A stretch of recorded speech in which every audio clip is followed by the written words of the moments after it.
So if I block with those two, it does send our Zenith Flare up to 6, which means when I, flare them in the face, they go down to 10. Even if they have, what's it called? They go down to 12. I think I got to do this and hope for a land. All right, let's hope for a land. Fingers crossed, right?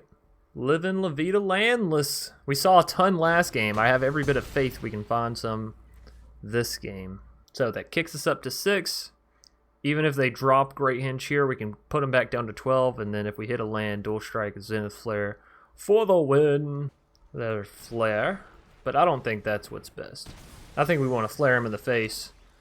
Oh, let's go. It's pogorific.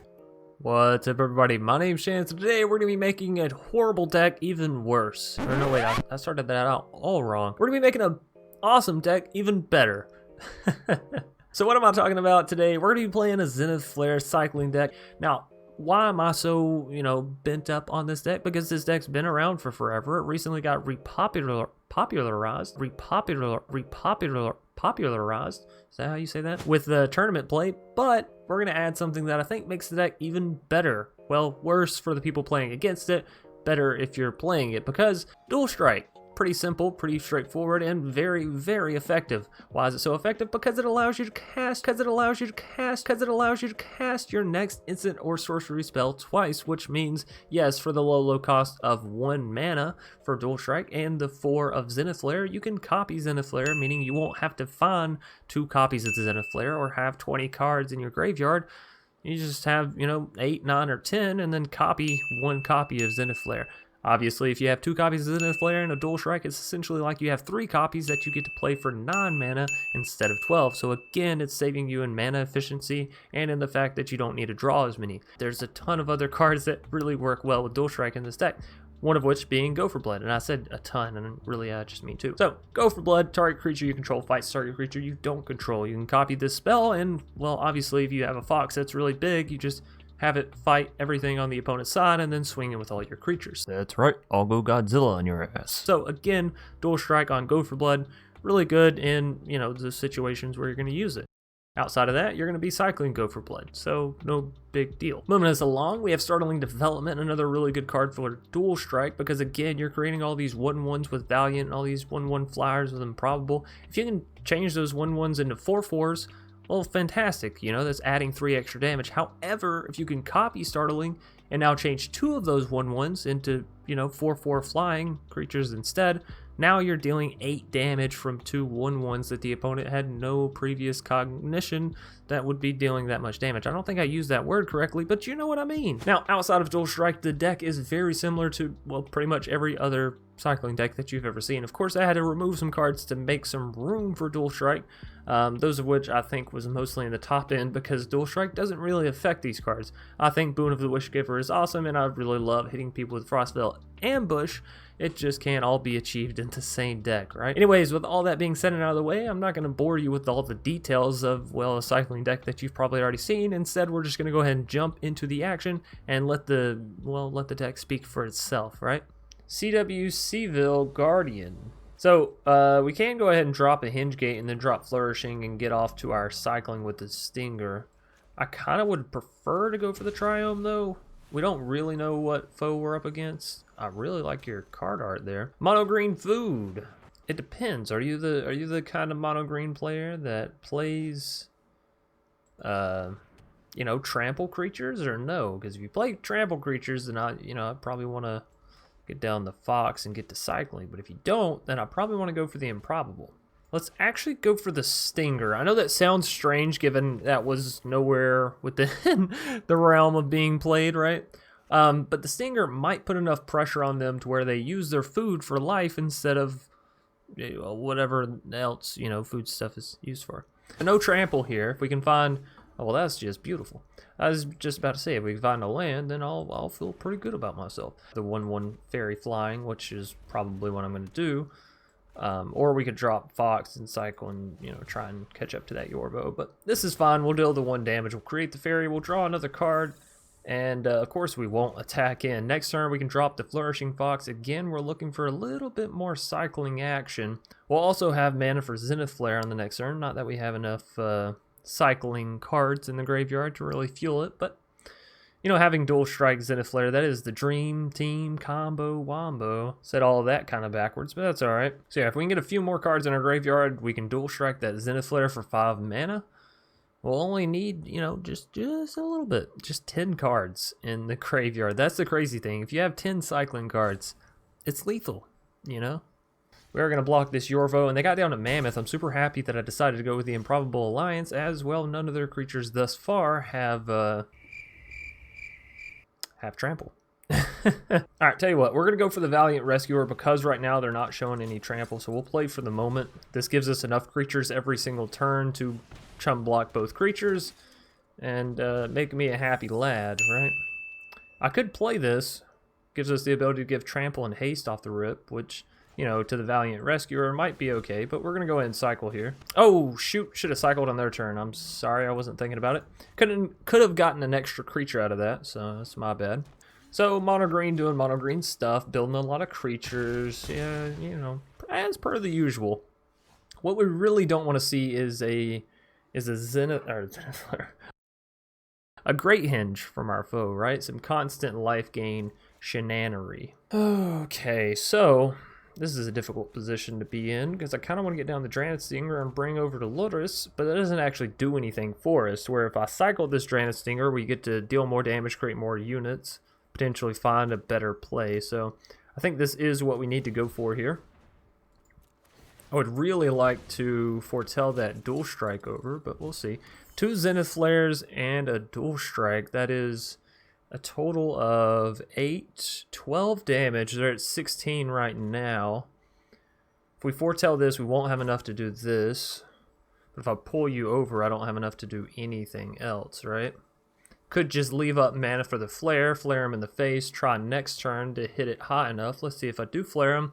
We only need to get 2 cards into the graveyard. I could realistically block with these 2 and then use Dual Strike on the next turn, but that would require us to foretell this over or absolutely find a land. Alright, well, given all of that, I think we got to pass it back to him. Thrashing, that's a little awkward. That is a little bit awkward. Of course, they're swinging at us. No Great Hinge here, but they could always drop it after. That's what I'm really afraid of. Not actually the Great Hinge in the moment, but... So if I block with those 2, does send our Zenith Flare up to 6, which means when I, you know, flare them in the face, they go down to 10. Even if they have, what's it called? They go down to 12. I think I got to do this and hope for a land. Alright, let's hope for a land. Fingers crossed, right? Living La Vida landless. We saw a ton last game. I have every bit of faith we can find some this game. So that kicks us up to 6. Even if they drop Great Hinge here, we can put them back down to 12. And then if we hit a land, Dual Strike, Zenith Flare for the win. Definitely should have foretold this prior to now. So it shouldn't be a Great Hinge then, right? They're just destroying that thing. That thingamabob. Now we could also take out their Yorvo. Their flare. But I don't think that's what's best. I think we want to flare him in the face. Oh, let's go. It's pogorific. Goodbye, CWCville Guardian. Man, that feels good. Not for them, I'm sure, but for us, it was fantastic. We hit exactly what we needed when we needed it. And a rank up to boot. Alrighty, we could go first, and no solid turn 1 play here, but that just means that we could play the Temple for the free ski, so... I'm all down. Do I want another land? We saw what happened before when I kept lands. I'm going to say no. I already have 3 in hand. We'll find more lands for sure. I'm the kind of man that could find a land, trust me. Walk out the front door, just fall flat on my face. So, given the fact that we're seeing Rakdos colors, I'm not going to play Valiant Rescuer. I would say in most scenarios, or in a lot of scenarios rather, I would like to play Valiant Rescuer down here as it has the potential of dealing more damage than the Improbable Alliance. However, given that they have the Temple of Malice and are sort of showing Rakdos colors, which is known to be very removal heavy, Bone Crusher turn 2 kind of stuff, you know, Heartless Act. We're not going to go for the Valiant Rescuer. We're not going to give them an easy target, right? So there's the 2 mana, and there's a Mazemon Tomb, so surprisingly no removal. Of course, we didn't give him anything to remove, so, you know, really I might just be tooting my own horn for no real reason there. We are going to drop the Valiant this turn, I believe, and this way we can cycle on our turn and, you know, get out a couple of creatures. Not just 1, not just 2, but 3 whole creatures, as opposed to, you know, 1.5 creatures, which I've never actually seen in Magic, but I'm sure if somebody got mad enough in an actual paper Magic game, there's been plenty of half creatures. You get what I mean? Because people tear the cards in half, arguing over it. You know, look, I grew up with siblings. I know how... Siblings? It's hard to hear myself English with these headphones on. I'm going to blame it on that because I don't want to admit the fact that I may actually just be bad at English. Anyways, I like how the fact that our fairy over here has basically a toothpick as a little rapier there, and then he has a little button for shield. I know I've probably mentioned that a few times in my playing of that fairy, but still. Anyways, opponent Murderous Rider my Valiant Rescuer. I'm not happy about that one, bro Chacho. So we can play a land, play both these 2, and cycle this. That might be the best play. So let's go red mana. You come on down. You come on down. And we'll cycle the Startling Development. Startling Development, a card I really wish saw more action than just in the cycling decks, as I really enjoy that card. So let's go for no board wipes on turn 4 here from the Rakdos Andy. It feels like they're the kind of person that plays board wipes. I'm not going to lie. Let's just hope they're not the exiling kind. Storm's Wrath. I was 10,000% correct, and, you know, I don't feel bad about it. I don't feel bad about being correct. I feel bad about all my creatures having lost their lives, of course, but you can't win them all. So I could go ahead and move Lourdes over and plop down Improbable Alliance, and I say, why the heck not, man? Just because we could create 2 with Go for Blood? Yeah, right. Let's set ourselves up for next turn where we drop the Lourdes and then, you know, drop a Fox and then also use Go for Blood. So we can theoretically put down 1, 2, 3, 4 creatures come next turn. That's a Turgid. You don't like to see those, ladies and gents.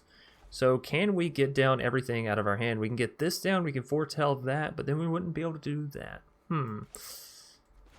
Alright, well, let's get down Lourdes. We don't have any more permanents in our hand after we get you out on the board, so that's good. And, we gotta go for you and then cycle, right? That way we can have another permanent to sacrifice in case they try to do some Turgid stuff on us. Now, of course, we're gonna go ahead and cycle this during our turn, so the Improbable Alliances do proc. No need in waiting around for that one. Boon of the Wishgiver. Super happy I didn't find a permanent there. Really, really awesome. Now, these Turgid decks, they're very deadly. One, the opponent just constantly worries about removing your stuff, similar to what we saw with the Storm's Wrath, Murderous Rider, blah, blah, blah, blah, blah. Elspeth's Nightmare is going to be taking our Flourishing Fox, and of course, they'll play it back for themselves. Nice thing is, they don't have any cycling cards, so it's just a 1/1. They actually don't. They don't return it, which is even more strange. So we'll discard the Dual Strike, I believe, because, you know, boon, if we hit 1 more blue mana, which realistically probably should have thrown that one down as blue mana. But hey, you know, I didn't know that when I was casting it. Then we can draw 4 cards, which is pretty nice. Valiant Rescuer, so we could play a Valiant back from our graveyard and then cycle, or we could play a Valiant from here, a Fox from here, and cycle this. Or we could go Valiant, cycle, which just gives us a ton of creatures, which sounds pretty darn good if you ask me personally. Anyways, we're going to throw down the Valiant Rescuer, and then we'll throw down the other Valiant Rescuer, and then we'll cycle our card. Woohoo! Creature creation. I don't know why that was so hard for me to English, but whatever. Flourishing Fox in hand, meaning they can take that if they make us discard it come next turn, but that's alright. We got quite a bit of a board built up here. We are going to swing in with our fairies. If I can happen to find a Zenithflare, you know, we're building up that board. And by board, of course, I mean graveyard, like nobody's business. So they can't make us discard the Flourishing Fox with Elspeth's Nightmare. That's not to say that they can't just replay the Croxa. Well, they can't. And make us discard it. So Let's see. Opponent's got 3 cards in hand. They do have the Maze Mind. They can proc and gain a little bit of life, as well as maybe draw another card. Of course, it is going to cost them 2 mana. A Crow in War, they're going to be taking the Lourdes. Do they have a way to sacrifice it, though? That is the question. Doesn't appear so. So they're just gonna leave it alone, huh? All right, we have a Flourishing Fox. I'm not going to lie. I think I should cycle this guy. So that's exactly what we're going to do. Cycle. Ooh, cycling versus Turgid, not great. Not too fantastic, if I'm being honest with you. Another land? Yikes. Yikes. Alright, well, in this scenario, get them fairies. We're taking them down to 10. If I could just find a flare, I would be oh so very happy. I would feel a lot better about this all-in swing that's about to happen on our next turn. Oh, right, they get to exile our graveyard. I forgot about that number as well.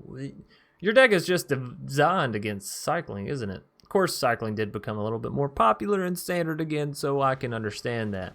Murderer's Rider coming down for the foe. We do have them in a decent position now if I could just quit drawing lands. Croxa, ha! Joke's on you, it's a land. Sure, you can have it for free, I don't mind. Not that I really had a choice in the matter, but whatever. Alright, oh, that's the second Croxa. Here I was thinking you just played your original back, the OG, but no siree.